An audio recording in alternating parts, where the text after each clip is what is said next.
Saudara-saudari yang terkasih, sebagai seorang manusia,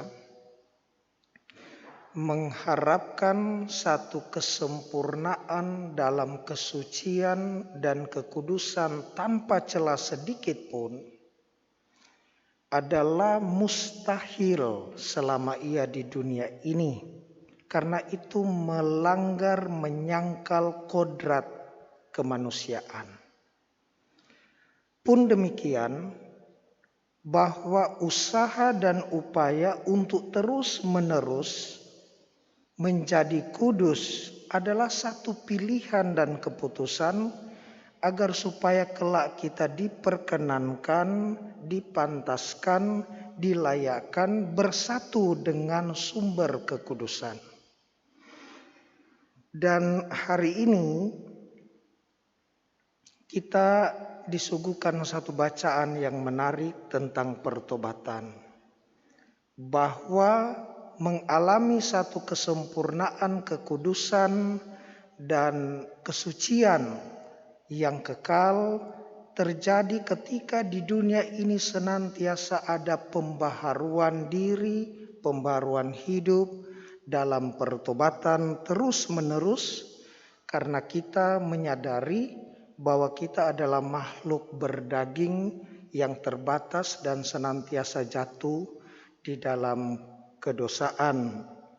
Yesus dalam bacaan Injil mengecam kota-kota yang sebenarnya boleh dikatakan sebagai kota-kota terpilih di mana Yesus banyak mengadakan mujizat.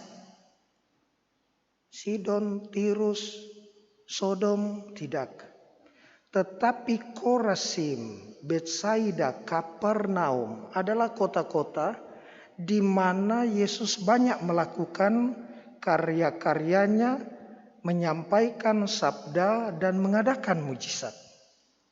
Tetapi orang-orang di kota tersebut merasa diri lebih hebat, lebih suci, lebih kudus, sehingga mereka tidak mengalami pertobatan yang sejati.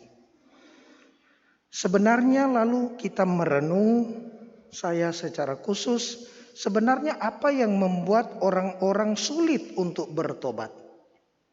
Ada dua hal.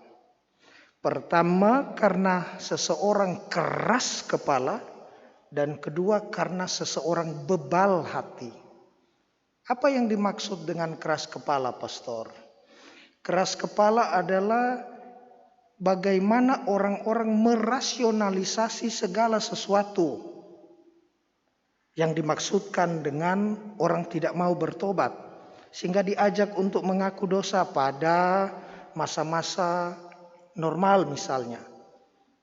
Diajak oleh wilayah untuk mengaku dosa, sudahlah, kan kita bisa mohon ampun dari Tuhan secara langsung. Ada saja alasan untuk ngeles, sehingga kebenaran bergeser menjadi pembenaran. Lalu di samping keras kepala, yang kedua adalah bebal hati. Bebal hati ini karena orang tidak sungguh-sungguh membuka hatinya pada satu pertobatan, lalu yang ada hanya rasa bersalah sesaat.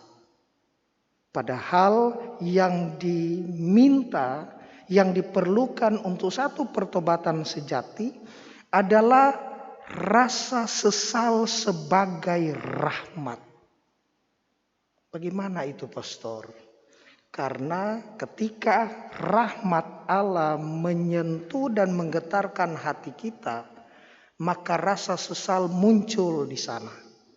Dan ini berarti mengandaikan membutuhkan keterbukaan hati kita untuk datang kepada Allah sambil membawa satu permohonan agar supaya rasa sesal sebagai rahmat itu tumbuh muncul di sana. Dan pada akhirnya ada niat dan kehendak kuat untuk bertobat. Itulah dalam gereja Katolik, forma dan materia dari pengakuan dosa, sakramen rekonsiliasi, sakramen pertobatan menjadi jelas. Formanya adalah kata-kata imam, aku mengampuni engkau, absolusi. Melepaskan dosa-dosamu Bapa, Putra, Roh Kudus. Sedangkan dia punya materia adalah rasa sesal akan dosa-dosa dan niat serta kehendak dari orang berdosa itu untuk bertobat. Saudara-saudariku yang terkasih, mari kita mohon rahmat Allah agar supaya di dalam kehidupan beriman kita senantiasa membuka diri akan karya Allah dalam hidup kita dengan selalu dan senantiasa melakukan satu pertobatan yang sejati. Semoga demikian. Amin.